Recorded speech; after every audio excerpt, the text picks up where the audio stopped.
My name is Natalie, I'm 34, and I watched in stunned silence as my mother-in-law Rebecca placed legal documents on our dining table during what was supposed to be a casual Sunday dinner. Just sign here, dear.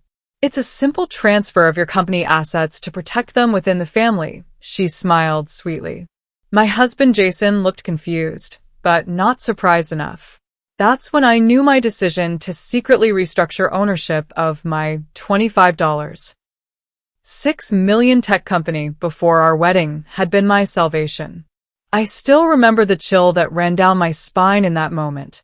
If you've ever had that gut feeling that saved you from disaster, you know exactly what I mean. I'd love to know where you're watching from, and if you've ever had to protect yourself from family betrayal. Hit that subscribe button if you want more stories about standing your ground when family loyalty gets complicated, and let me take you back to where it all began. I grew up in Seattle with parents who built a small chain of organic grocery stores from nothing. From my earliest memories, dinner conversations revolved around profit margins, employee management, and expansion strategies. My father, Thomas, would explain business concepts using salt and pepper shakers as visual aids, while my mother, Elaine, taught me to read financial statements before fairy tales. They weren't cold people, just practical ones who believed financial independence was the greatest gift they could give their daughter. When I told them at 18 that I wanted to study computer science instead of business, they supported me completely. Build something of your own, Dad said. Just make sure you're the one who controls it. Those words would save me years later. After graduating from the University of Washington, I worked for 3 major tech companies before identifying a gap in the cybersecurity market. Small to mid-sized businesses needed enterprise-level protection but couldn't afford the premium solutions. I maxed out 2 credit cards and emptied my savings to launch Aurora Tech from my studio apartment at 26. Those first years were brutal. I slept on a futon next to my desk, showered at a gym to save on water bills, and survived on ramen and determination. My first client was a local dental office that had been ransomware victims. I secured their systems for a fraction of what larger firms charged, and they referred me to other medical practices. That niche became my foundation. By year 3, I had 10 employees and a real office. By year 5, we had developed proprietary security software that became our signature product. When I turned 32, Aurora Tech was valued at $25.6 million with 68 employees, and I was being featured in Seattle Business Monthly as one of the 40 under 40 to watch. That's where Jason Montgomery first saw me. He later told me he read the article 3 times before looking up Aurora Tech's website. He registered for the Pacific Northwest Tech Security Conference where I was speaking specifically to meet me. I noticed him immediately during my presentation. Tall with dark blonde hair and attentive hazel eyes, he asked the most insightful questions during the Q&A. Afterward, he approached me with a business card. Montgomery Luxury Holdings, Director of Digital Operations. His family owned a chain of high-end hotels across the West Coast. Your approach to layered security protocols is exactly what our hotel group needs, he said. Would you consider having dinner to discuss a potential contract? That dinner lasted 4 hours. We barely discussed his hotel's security needs. Instead, we discovered shared passions for hiking, obscure documentaries, and terrible sci-fi movies. He was charming, intelligent, and seemed genuinely interested in my journey building Aurora Tech from nothing. Our courtship was a whirlwind. Helicopter rides to remote restaurants, weekend trips to vineyards, and late-night conversations about everything and nothing. 3 months in, he invited me to meet his family at their Seattle mansion overlooking Puget Sound. The Montgomerys were Pacific Northwest royalty. Gerald, Jason's father, had inherited 3 hotels and expanded to 12 luxury properties. Rebecca, his mother, came from old timber money and handled the social connections that kept their business thriving. They had the polished warmth of people accustomed to impressing others. Jason tells us you've built quite the impressive little company, Rebecca said during dinner, her smile not quite reaching her eyes. 25 million, is it? That's wonderful.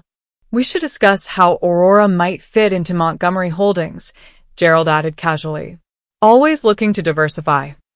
I noticed how they referred to my company as if its absorption into their empire was inevitable. Jason squeezed my hand under the table, seemingly apologetic for his parents' presumption. His sister-in-law Amanda, married to his older brother Ethan, gave me a look I couldn't quite decipher. After that dinner, Jason explained that his parents were old school about business. They see everything as potential for growth. Don't take it personally. But more dinners followed, and so did more questions. How was Aurora structured? Who held the shares? What was my exit strategy? I answered politely but vaguely, increasingly uncomfortable with their interest. Exactly 1 year after we met, Jason proposed at Hurricane Ridge in Olympic National Park, my favorite hiking spot. The ring was platinum with an emerald instead of a diamond. He'd remembered my offhand comment about preferring their color to diamonds. It was perfect and so public, with other hikers cheering and taking photos of us.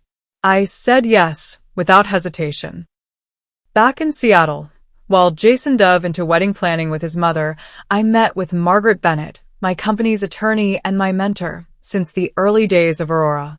I'd brought her the Montgomery Holdings standard prenuptial agreement that Jason had given me. Margaret adjusted her glasses as she read. This is comprehensive for protecting their assets, but notably thin on protecting yours. I trust Jason, I said automatically. Trust is wonderful, Margaret replied. But in my 30 years of practice, I've seen too many entrepreneurs lose everything they built because they didn't legally protect themselves before marriage. Something in her tone made me pause. You think I need to be worried? I think, she said carefully, that the Montgomerys didn't build their empire by leaving money on the table. And I've heard things about how they acquire businesses.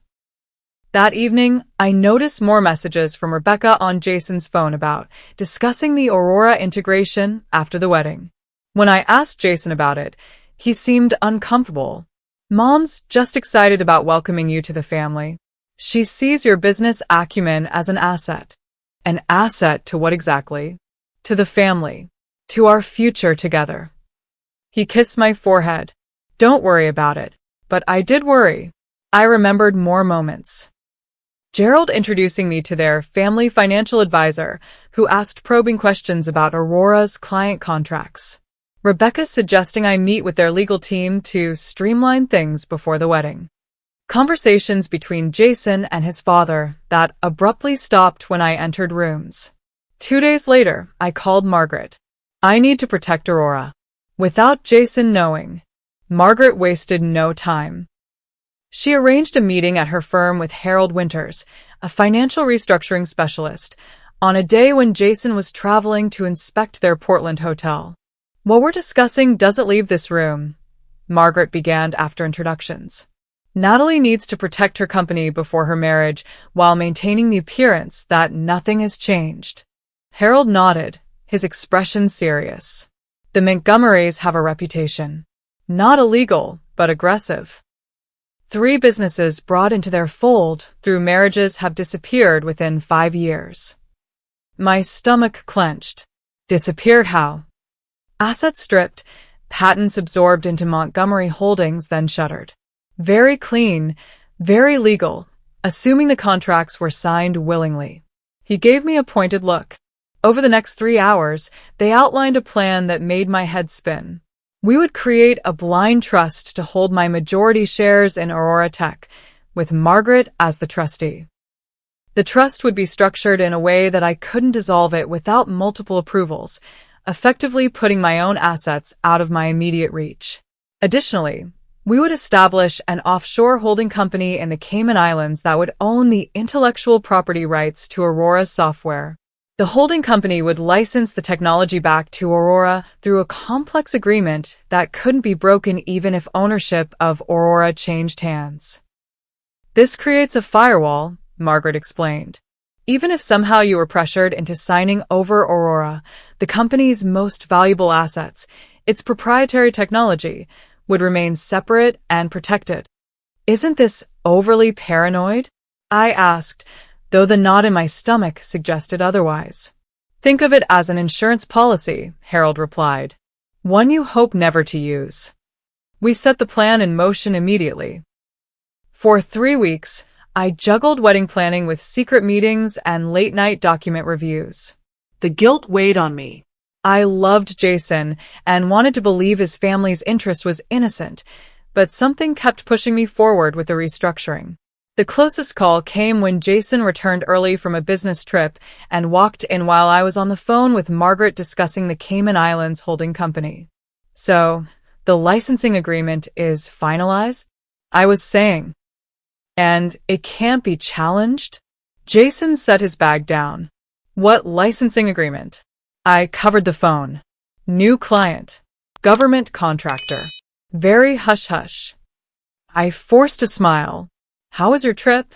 He seemed to accept my explanation, but that night I lay awake wondering if I was destroying the foundation of our marriage before it even began. Meanwhile, Margaret had prepared a comprehensive prenuptial agreement that protected both parties, but made no mention of the restructuring I'd already completed. When I presented it to Jason, he seemed relieved. I was worried you might be offended by the whole prenup thing. Mom and Dad insisted. He skimmed the document. This looks reasonable. I'll have our lawyers review it. What surprised me was how quickly the Montgomery legal team approved the prenup. They made only minor adjustments, none related to Aurora Tech. Either they hadn't done their homework, or they had other plans that made the prenup irrelevant. As the wedding approached, I found an unexpected ally in Amanda, Jason's sister-in-law.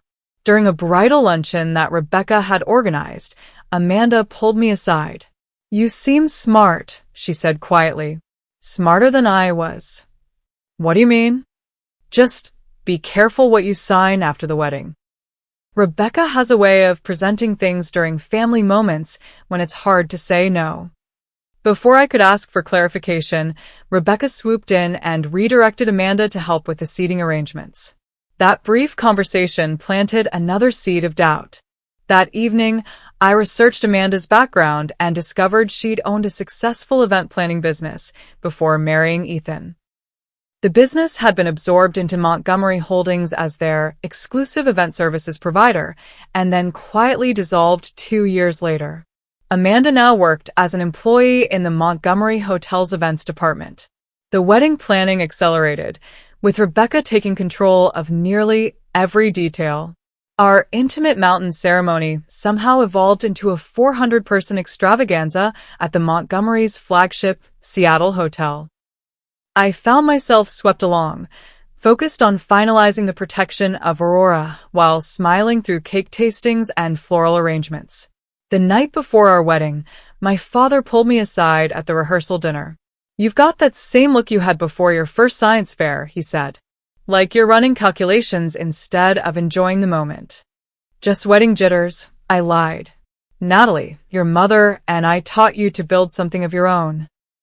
But we also want you to be happy. He studied my face. Are you? I love Jason, I said, which was true, but didn't quite answer his question. That's good. But sometimes love needs reinforcements, like good contracts. He squeezed my shoulder. Just remember what I taught you. Control what's yours. The wedding day arrived, picture perfect and meticulously orchestrated by Rebecca. Jason looked handsome and genuinely happy as we exchanged vows. During Rebecca's toast at the reception, she clinked her glass and smiled warmly. We're not just gaining a daughter today, she said, looking at me. We're welcoming a brilliant businesswoman into our family enterprise. To Jason and Natalie, and to the joining of our business empires. As guests applauded, I caught Amanda's eye across the room. She raised her champagne glass slightly, her expression unreadable.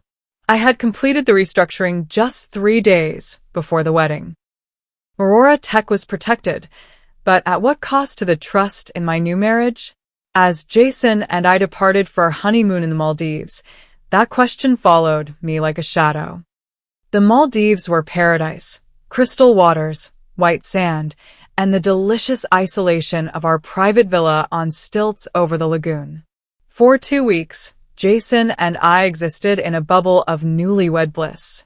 We snorkeled with manta rays, had candlelit dinners on the beach, and made love as the ocean breeze filtered through mosquito netting. In those moments, my fears seemed absurd, paranoid inventions of an overprotective business owner. "I've been thinking," Jason said our last evening there as we watched the sunset from our deck. "Maybe it's time I joined Aurora Tech in some capacity." The contentment I'd been feeling evaporated instantly. "What do you mean?" "Well, we're married now. It makes sense to align our professional lives too." His tone was casual, but his eyes were focused intently on my reaction. I could help expand Aurora's reach through Montgomery's connections. "Aurora is doing fine with its current growth strategy," I said carefully. "And you have your position with Montgomery Holdings." "Just something to think about," he replied, backing off immediately. No pressure. But pressure began mounting as soon as we returned to Seattle. Jason suggested we meet with his family's financial team to optimize our combined assets. When I declined, citing my comfort with my existing financial advisors, he didn't push. But the next week, Bradley Coleman, the Montgomery family lawyer, coincidentally showed up at a charity gala we attended. "Natalie, the newest Montgomery," Bradley greeted me with a too familiar embrace. "We need to schedule that sit-down soon. There are some excellent opportunities for Aurora Tech within the Montgomery portfolio." Before I could respond, Jason guided Bradley toward the bar. "Let's get you a drink first, Brad. Shop talk can wait." Later that week, Jason arranged a business dinner with Bradley without consulting me. Throughout the meal, Bradley asked pointed questions about Aurora's client contracts, retention rates, and intellectual property protections. I answered vaguely, growing increasingly uncomfortable. "We should really get Aurora's systems integrated with Montgomery's operations," Bradley said as dessert arrived. "For efficiency, Aurora's systems remain independent," I stated firmly. "That's non-negotiable." The drive home was tense. As soon as our front door closed, Jason confronted me. "Why are you being so difficult about this?" "Brad's just trying to help streamline things." "Streamlining usually means absorption in the Montgomery vocabulary," I countered. "I built Aurora from nothing. I'm not handing over control." "We're family now," Jason said, his voice rising. "There shouldn't be secrets or separate operations. That's not how the Montgomerys work." "I'm not a Montgomery. I'm a Parker who married a Montgomery. There's a difference." That first major fight ended with Jason sleeping in the guest room. The next morning, he apologized, acknowledging that he had pushed too hard too fast. I accepted his apology, but the incident left me watchful. Rebecca instituted mandatory Sunday family dinners at the Montgomery mansion.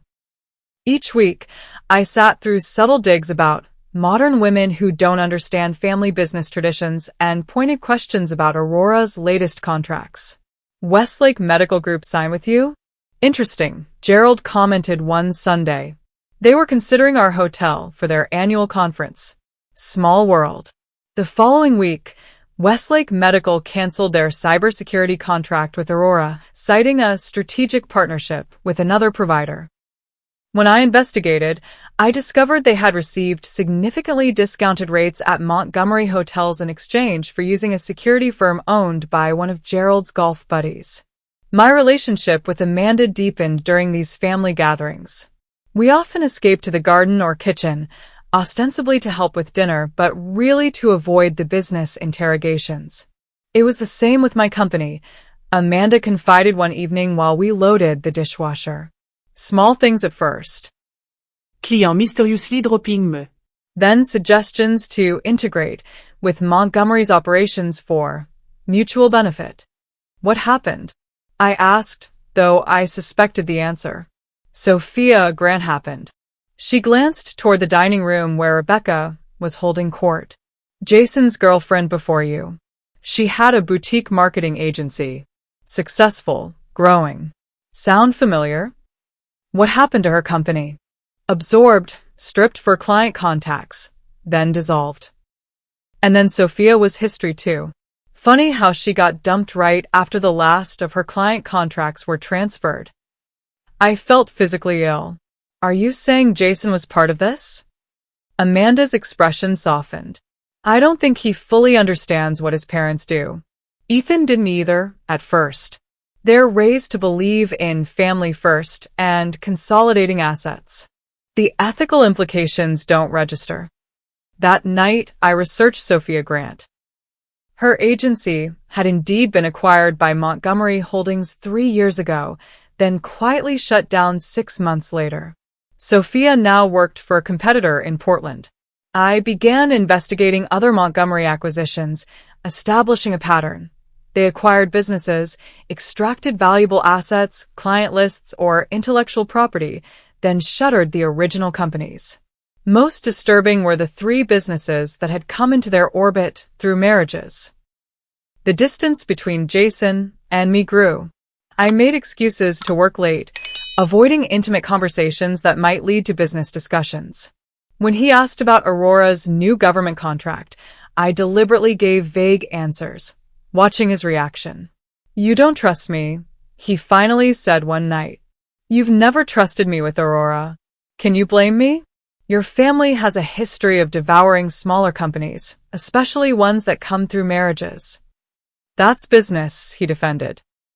Strategic acquisition and resource allocation. It's not personal. It's very personal when it's my company at stake, I countered. And don't pretend your parents haven't been circling Aurora since we met. You're being paranoid. My parents respect what you've built. Like they respected Sophia Grant's agency? Or Amanda's event planning business. His face darkened. You've been talking to Amanda? She's bitter because she couldn't scale her little party planning business.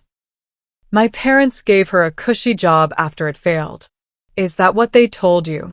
I asked, suddenly realizing how deep the family manipulation went. Her company was profitable and growing until Montgomery Holdings systematically poached her clients. That's ridiculous. You don't know what you're talking about. He grabbed his keys. I'm going for a drive.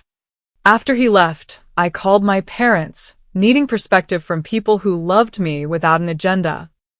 Trust your instincts, my mother said after I explained the situation without divulging the specifics of my secret restructuring. You've always had good business sense. Is your company protected? My father asked directly. Yes, I assured him. Very well protected. Then you have time to figure out if your marriage can be saved, he said gently. But don't let your guard down. When Jason returned 3 hours later, he was conciliatory. We agreed to table business discussions and focus on our relationship. For 2 weeks, things improved. We had date nights, spent a weekend hiking in the Cascades, and rediscovered the connection that had brought us together. Then Rebecca called with her unusual request for Sunday dinner. Mom's insisting we come to dinner this Sunday, Jason said, hanging up the phone. Says she has some big announcement. We were planning to go to the Rainier exhibition, I reminded him. We had tickets to a photography showcase I'd been looking forward to for months. I know, but she was really adamant. Said the whole family needs to be there. He looked uncomfortable. We can do the exhibition next weekend. I noticed his nervous energy throughout the week, checking his phone more frequently, having hushed conversations with his father, changing the subject whenever I entered the room. By Sunday morning, my anxiety was at maximum. Is everything okay? I asked as we dressed for dinner. You've been on edge all week. Everything's fine, he said too quickly. Just some hotel chain stuff. Nothing interesting. The Montgomery estate looked the same as always, imposing stone facade, manicured gardens, and the spectacular view of Puget Sound. Rebecca greeted us at the door in a navy blue dress that probably cost more than most people's monthly mortgage. There you are, she exclaimed, embracing Jason warmly and offering me her cheek to kiss. Everyone's already here. The dining room was set with a formal china and crystal, unusual for a regular Sunday dinner. Ethan and Amanda were already seated, along with Gerald at the head of the table. I noticed Amanda wouldn't meet my eyes. "Natalie, we've positioned you next to Gerald tonight," Rebecca directed. "He has some exciting Montgomery Hotels developments to discuss with you." Throughout the appetizer course, a delicate crab bisque, Gerald dominated the conversation with tales of their newest hotel acquisition in Vancouver. During the main course, prime rib with roasted vegetables, Rebecca steered the discussion toward family legacy and consolidating strengths. "The Montgomery name carries weight in this region," she said, refilling wine glasses. "Everything we do must reinforce and build upon that foundation." I noticed Jason barely touching his food, his knee bouncing nervously under the table. Ethan seemed equally tense, while Amanda maintained a studied focus on her plate. After dessert, Rebecca's signature chocolate soufflé, she clinked her spoon against her water glass. "Before coffee, we have some family business to discuss." She rose and walked to the sideboard, returning with a leather portfolio. "Natalie, dear, this concerns you most directly." She placed the portfolio in front of me and opened it to reveal a stack of legal documents, post-it notes marking signature lines. "These are transfer documents for Aurora Tech's assets into Montgomery Holdings," she explained with a smile that didn't reach her eyes. "We've created a special division that you'll head, of course. This is merely a formality to properly integrate Aurora into the family business structure." I stared at the documents, my heart pounding. Integration? This is the first I'm hearing of any integration. "Jason didn't mention it? We've been planning this for months." Rebecca's voice carried feigned surprise. "It's for tax purposes, primarily, and liability protection." I glanced at Jason, who looked conflicted but not shocked. This wasn't news to him. "I've taken the liberty of having our notary wait in Gerald's study," Rebecca continued smoothly. "We can finalize everything tonight." Such a relief to have all the paperwork behind us. I flipped through the documents, quickly recognizing what they actually were. Not mere integration papers, but a complete transfer of ownership and control. Aurora Tech would become wholly owned by Montgomery Holdings, with me as a salaried executive with no controlling interest. "This isn't integration," I said, my voice steadier than I felt. "This is appropriation. You're asking me to sign away my company." Rebecca's smile tightened. "That's unnecessarily dramatic, dear. We're welcoming Aurora into the Montgomery family of businesses, just as we've welcomed you into our family. I won't be signing these." I closed the portfolio and pushed it away. The temperature in the room seemed to drop 10 degrees.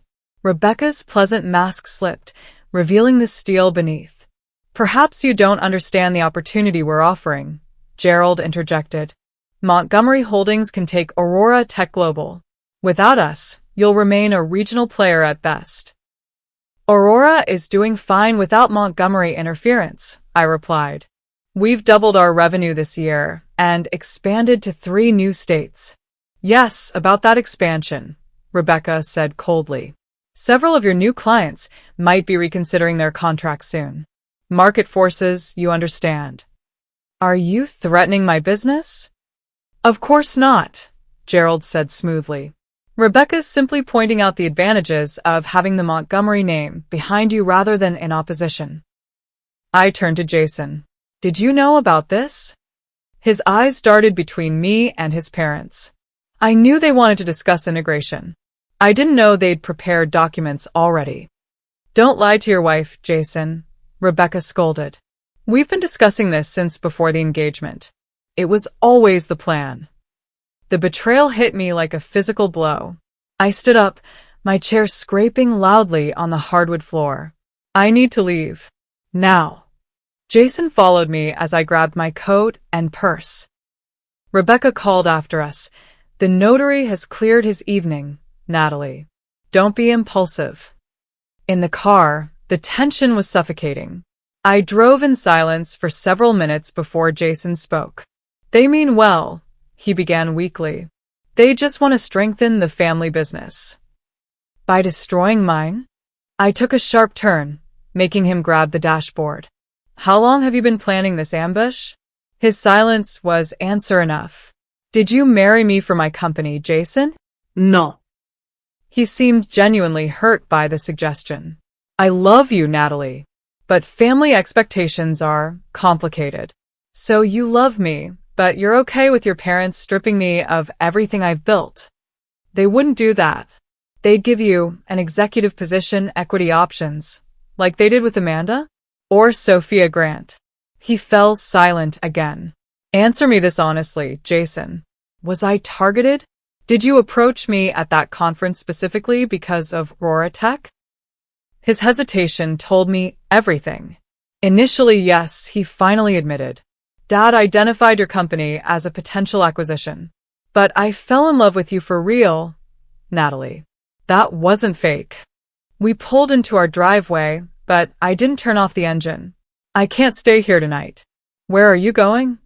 To call Margaret Bennett, and to decide whether this marriage is salvageable. I've never felt more alone than that night, sitting in my car outside Margaret's office building, waiting for her to arrive. If you've ever had that moment where you discover someone you love has betrayed you, you know that hollow feeling in your chest. Looking back, I'm still grateful for everyone who subscribed to hear these stories about family loyalty and betrayal. Your support reminds me I'm not alone in these experiences. Now, let me tell you what happened next, because this is where I had to decide whether to run or fight. Margaret's office lights burned until 3 a.m. that night.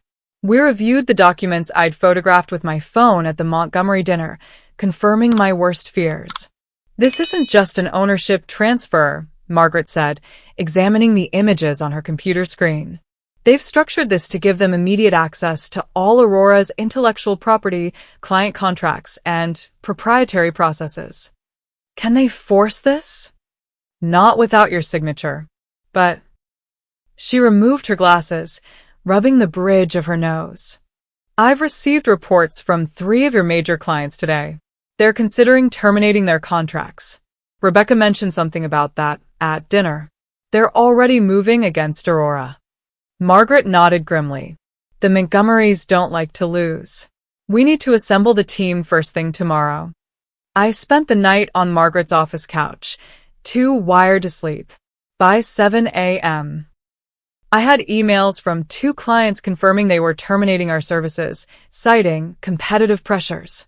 One specifically mentioned a significant discount offered by a Montgomery-affiliated security firm.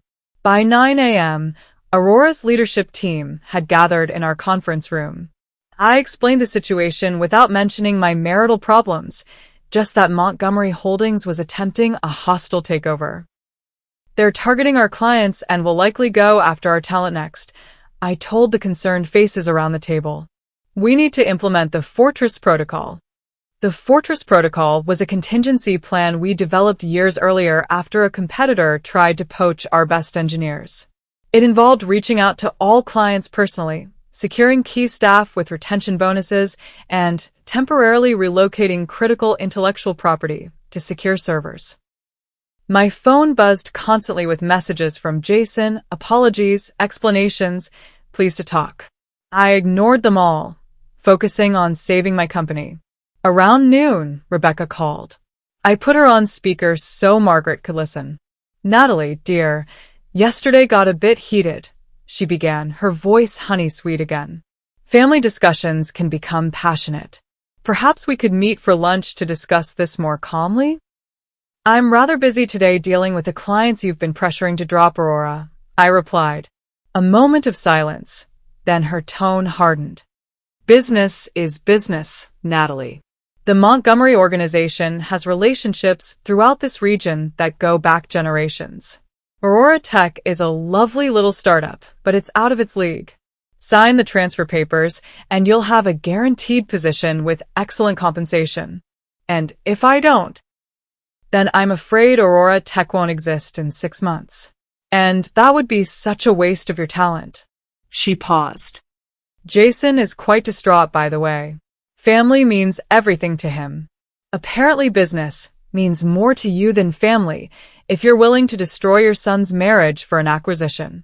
Don't be dramatic. Jason understands his responsibilities to the Montgomery legacy. Her voice became icier. You have until Friday to reconsider. After that, we stop playing nice. After she hung up, Margaret looked at me with raised eyebrows. She actually threatened you directly. That's useful. How so? It establishes intent if we need to pursue legal action for tortious interference. By evening, I was emotionally and physically exhausted but had made progress. We'd spoken directly with 15 key clients, secured commitments from our essential personnel, and documented all instances of Montgomery interference. I finally returned home around 8, unsure what to expect. Jason was waiting in the living room, looking as tired as I felt. I've been worried sick, he said, standing as I entered. You wouldn't answer my calls. I was saving my company from your family's attack, I replied, dropping my bag on the counter. Something you were apparently aware of from the beginning. It's not like that. He ran his hands through his hair. When Dad first identified Aurora as a potential acquisition target, yes, I was asked to make contact. But I fell in love with you, Natalie. That's real. And yet you said nothing when they prepared documents to strip me of my company. I thought they would negotiate fairly. Present a proper merger proposal, not. He gestured vaguely. Mom went too far. I told her that. Too far. I laughed bitterly. Jason, your family is systematically attacking my clients. This isn't a negotiation tactic, it's corporate warfare. I didn't know they'd do that, he insisted. I'll talk to them. Make them stop. I studied his face, trying to determine if he was naive or just a good liar. Do you even understand what your family does? How they operate? They're aggressive business people. Strategic. They're predators. They've done this before, to Amanda's company, to Sophia Grant's agency. He flinched at Sophia's name. That was different. Was it? Or is this the Montgomery family playbook? Marry into promising companies, absorb them into the empire, then discard the founders. That's not fair, he protested. I love you. This isn't about business for me. Then prove it. Help me protect Aurora from your family. The conflict played across his face. I can't betray my family, Natalie. But betraying your wife is fine? I grabbed my bag again. I'm staying at a hotel tonight. I need space to think. The next morning, I met Amanda for coffee at a small cafe far from Montgomery territory. She arrived wearing large sunglasses and a baseball cap, glancing nervously around the room. Ethan doesn't know I'm here, she explained, removing her sunglasses.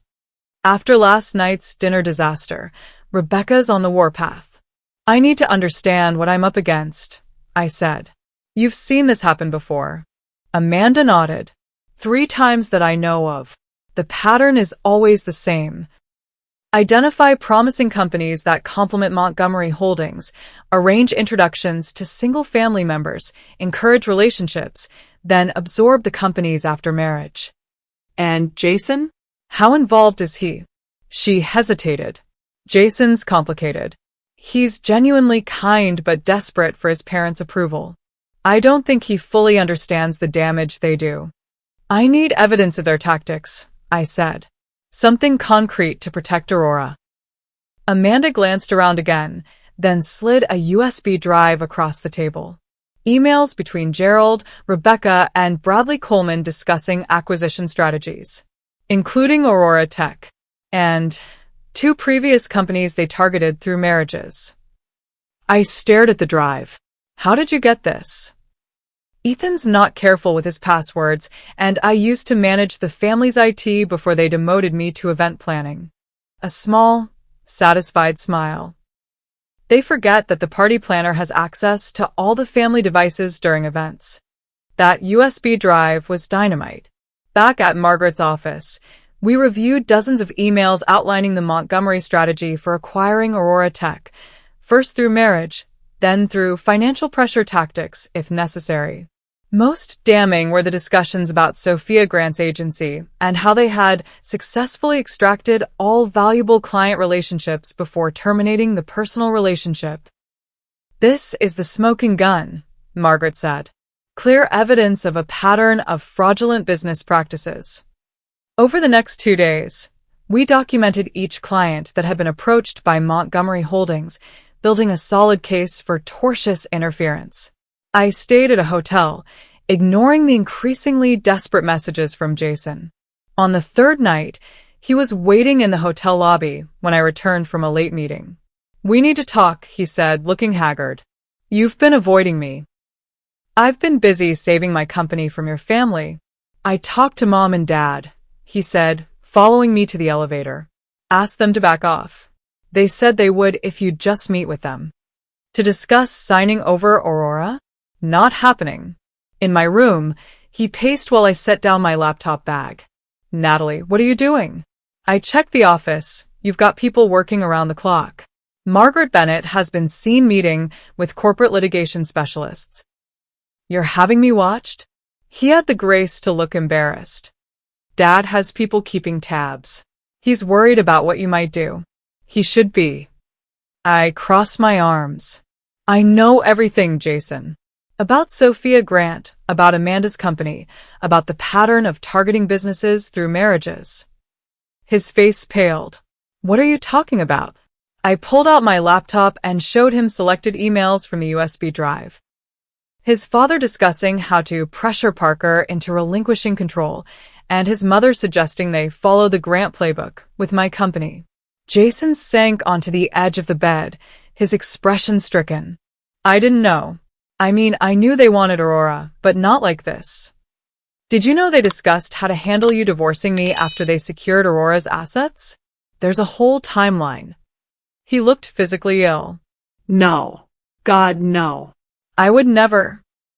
"Your family sees me as an acquisition target, Jason, and you're their tool." I closed the laptop. "I'm filing a lawsuit tomorrow against Montgomery Holdings for tortious interference and unfair business practices. I've documented everything." "A lawsuit?" "Natalie, that would destroy my family's reputation. They're destroying my company. What did you expect me to do?" "Please," he begged. "Give me one more chance to fix this. Let me talk to them with this new information. Maybe I can make them understand." I studied his devastated expression. Either he was an exceptional actor, or he truly hadn't understood the extent of his parents' machinations. "You have until tomorrow noon," I said finally. "After that, I file." He left looking determined. Less than an hour later, my phone rang. "Rebecca, you've filled Jason's head with ridiculous accusations," she snapped without preamble. "And now I hear you're threatening a frivolous lawsuit?" "It's not frivolous when I have your emails discussing how to pressure me into signing over my company." A sharp intake of breath. "What emails?" "The ones where you discuss following the Grant playbook with Aurora Tech. The ones that outline how Jason should divorce me after you secure Aurora's assets."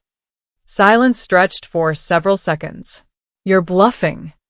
"Would you like me to read them to you? Or should I save that for the discovery phase of the lawsuit?" "You little..." She cut herself off. "You've made a serious mistake, Natalie. Nobody takes on the Montgomerys and wins. I'll be the first then." After she hung up, I called Margaret to update her, then tried to sleep, expecting the next day to bring all-out war. What I didn't expect was Jason calling at 7 a.m., his voice urgent. "I need to see you immediately. I have something you need to hear." Jason looked like he hadn't slept when he arrived at my hotel room. His eyes were red-rimmed, his normally perfect hair disheveled. "I went to my parents' house last night," he said without preamble. "Confronted them with what you showed me. And they denied it at first. Then they justified it, said it was standard business practice to absorb complementary companies. When I pressed about the emails discussing our divorce, he swallowed hard. Dad said sometimes personal attachments had to be sacrificed for business growth. Your own father suggested you divorce me for business advantage? Not in those exact words, but yes. He looked away. I recorded the conversation. He pulled out his phone and played the recording. I heard Gerald's voice, initially defensive, then increasingly candid as the conversation progressed. Asterisk, of course, we identified Aurora Tech as a valuable acquisition. That's business intelligence. But using me to get to Natalie's company, asterisk, Jason's voice was incredulous. Asterisk, we introduced you. Nobody forced you to pursue her. Asterisk, Rebecca's voice now. Asterisk, you specifically told me to charm the Parker woman at that conference. Asterisk, and you developed genuine feelings. That's lovely, but it doesn't change business reality. Asterisk, Gerald again. Asterisk, Aurora Tech has technology we want. If Parker won't integrate willingly, we apply pressure. Asterisk, the emails about divorce proceedings. Planning that before we were even married. Asterisk, contingency planning. Asterisk, Rebecca's tone was dismissive. Asterisk, we've done this before, Jason. Sometimes the personal relationships work out long-term, sometimes they don't. Business continues either way. Asterisk, how many times? Asterisk, Jason's voice had grown quiet. A pause. Asterisk, 5 successful integrations through personal relationships. Aurora would be the 6th. Asterisk, I stopped the recording, feeling nauseated. They admitted to doing this 5 times before. Jason nodded, looking devastated. I knew they were aggressive business people, but this, using me as a pawn, planning the dissolution of my marriage, I never imagined. Do you understand now what we're dealing with? Yes. His voice strengthened. And I want to help you stop them. Over the next hours, Jason revealed everything he knew about Montgomery Holdings strategies. They had approached 6 of Aurora's largest clients, offering substantial discounts on Montgomery services in exchange for dropping Aurora. They had also begun recruiting 2 of our senior engineers with excessive salary offers. They're following their standard playbook, Jason explained. Create enough financial pressure that selling seems like the only option. With Jason's insider knowledge and Amanda's documentation, we developed a comprehensive counter-strategy. First, we reached out to all remaining clients with enhanced service packages and loyalty incentives. Then we secured our key personnel with retention bonuses and equity options. Most critically, we prepared a detailed legal case documenting the pattern of fraudulent business practices and tortious interference. Margaret believed we had grounds for both civil action and potentially criminal charges of business fraud. We don't want to file yet, she advised. First, we use this as leverage. Jason's phone buzzed constantly with messages from his parents, growing increasingly threatening as he continued to ignore them. They're not used to losing control, he observed, silencing his phone again. Especially not of family members. The next day, Jason received an email from Montgomery Holdings' HR department, terminating his position as Digital Operations Director. His company credit cards were canceled, and his access to Montgomery systems revoked. They're cutting you off, I said as he stared at the email. I expected it, he replied with surprising calm. They can't control what they can't leverage. That evening, we met with Margaret to finalize our strategy. The plan was to request a meeting with the Montgomery leadership, present our evidence, and offer a settlement agreement. Montgomery Holdings would cease all actions against Aurora Tech and sign a non-interference agreement, or we would file both civil and criminal complaints. The reputational damage alone would be devastating for them, Margaret explained. The Montgomerys trade on their family name and image. Jason nodded. Dad's always said the Montgomery name is worth more than any single property they own. The meeting was set for the following afternoon at Margaret's office, neutral territory. As we prepared, I watched Jason struggle with his divided loyalties. Are you sure about this? I asked him privately. These are your parents we're going against. They stopped being my parents when they planned to destroy my marriage for business advantage, he said firmly. I love them, but what they're doing is wrong. It has to stop. The next morning, Amanda called in a panic. They know about the USB drive. Ethan confronted me last night. I had to leave the house. Are you safe? I asked immediately. Yes, I'm at my sister's. But they're in full crisis mode. Gerald called an emergency meeting with their legal team. This accelerated our timeline. Margaret advised moving the meeting up, catching them before they could prepare countermeasures. By noon, we were assembled in Margaret's conference room. Myself, Jason, Margaret, and 2 litigation specialists. Gerald and Rebecca arrived flanked by Bradley Coleman and 2 other attorneys. Rebecca's eyes widened when she saw Jason sitting beside me, then narrowed dangerously. So this is where family loyalty stands, she said coldly. Loyalty goes both ways, Mom, Jason replied. Or was I just a business acquisition tool to you? Gerald raised a hand for silence. Let's keep this professional. We understand you have concerns about some business discussions that may have been misinterpreted. Margaret took control. There's no misinterpretation possible, Mr. Montgomery. We have documented evidence of a systematic pattern of fraudulent business practices, including using personal relationships to facilitate company acquisitions under false pretenses. She proceeded to outline the evidence. Emails explicitly discussing the strategy to acquire Aurora Tech through Jason's marriage to me, documented interference with Aurora's clients, and the pattern of previous acquisitions through similar methods.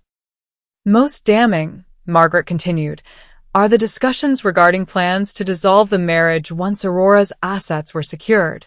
That demonstrates clear fraudulent intent. Bradley Coleman attempted to interject. These alleged emails, taken out of context.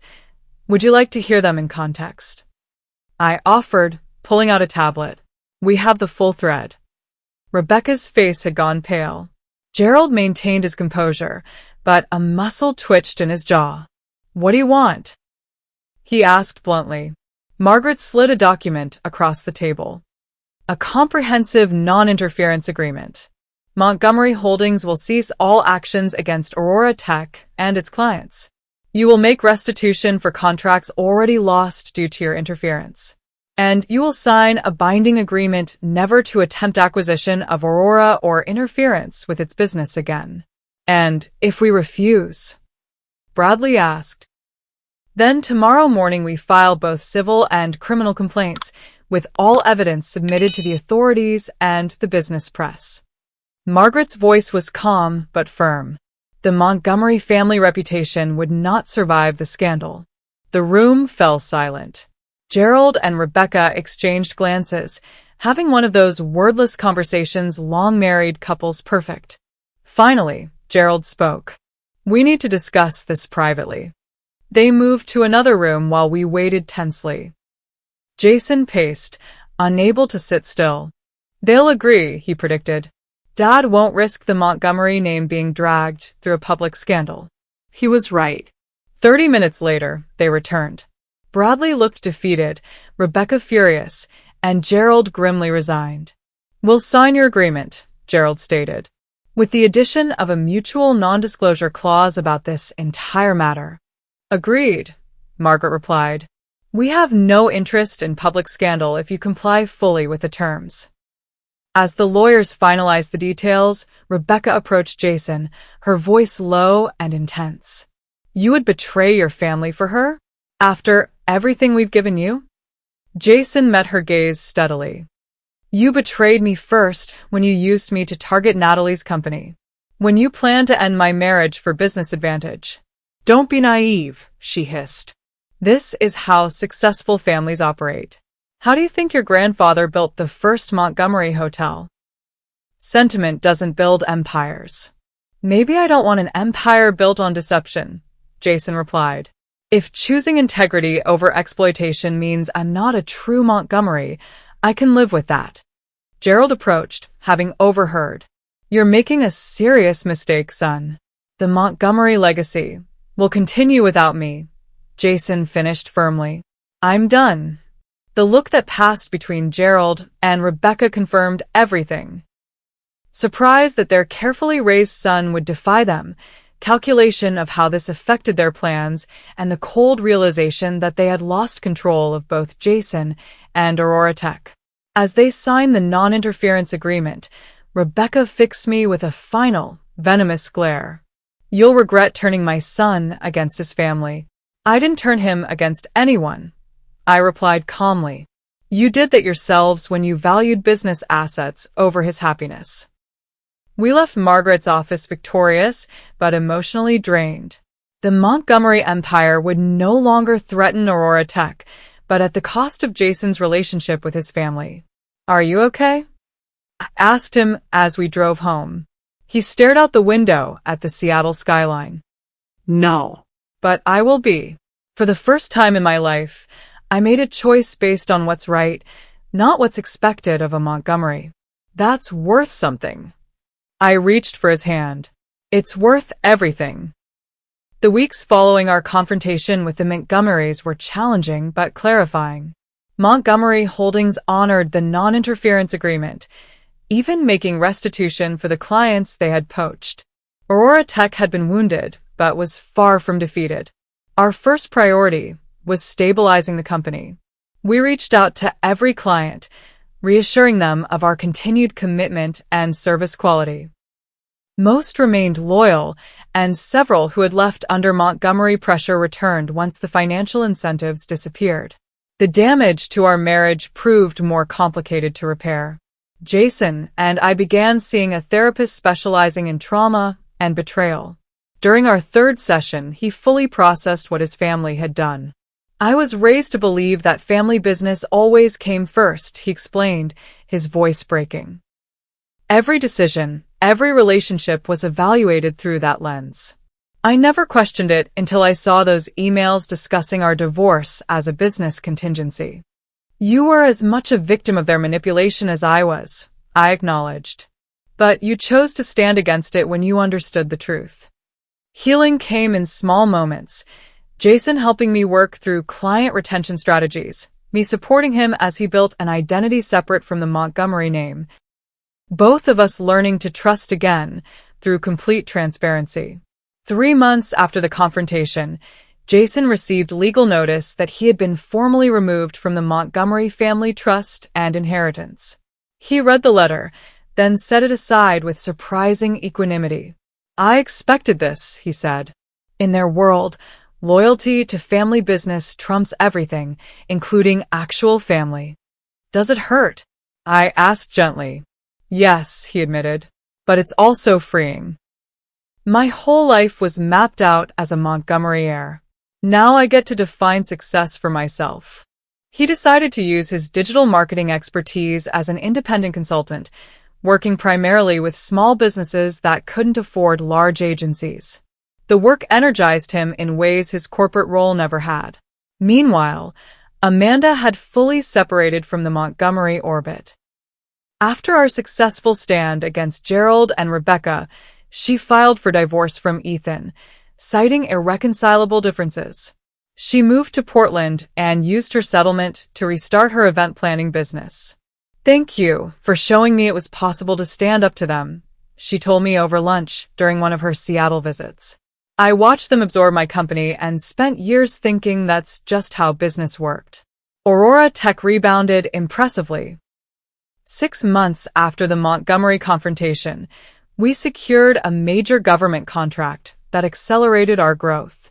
By our 1-year independence anniversary, as we jokingly called it, Aurora was valued at $40 million, a substantial increase from the $25.6 million valuation that had initially attracted the Montgomerys' attention.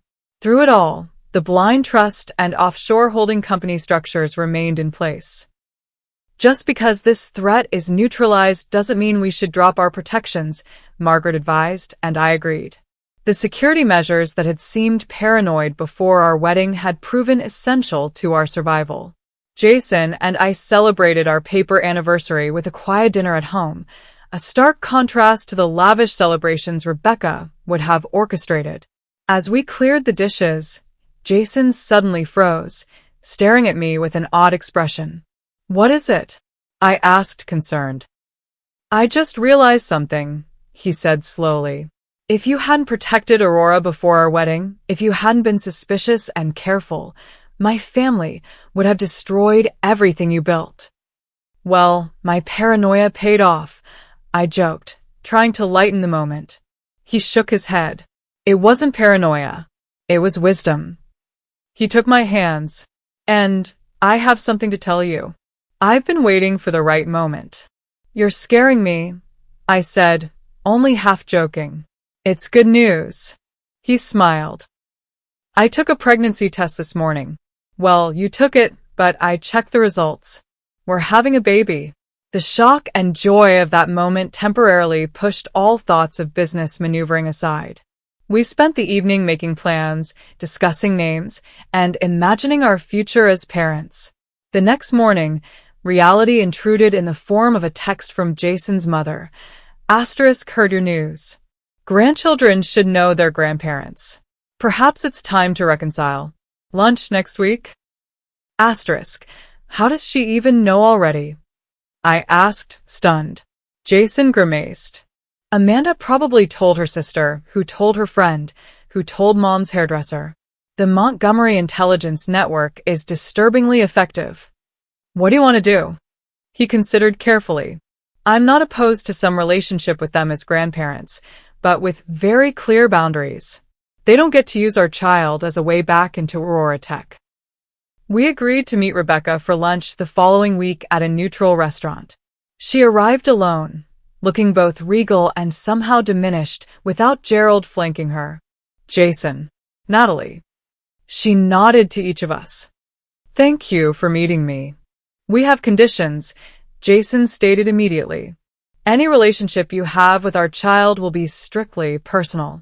No business discussions, no Montgomery Holdings involvement, no grooming them as a future heir. Rebecca's smile tightened. Family and business have always been intertwined for the Montgomerys. Not for us, I said firmly, and not for our child. And if I agree to these conditions, then we can establish a healthy grandparent relationship, Jason replied. But at the first sign you're treating our child as a business asset rather than a person, it ends. Rebecca studied us both, clearly calculating her options. Very well. I accept your terms. She reached for her water glass. Gerald may take longer to come around. That's his choice, Jason said simply. The lunch was awkward but civil. As we left, Rebecca touched my arm lightly. You're a formidable businesswoman, Natalie. In another context, I might have admired that. It wasn't quite an apology, but from Rebecca Montgomery, it was something close to respect.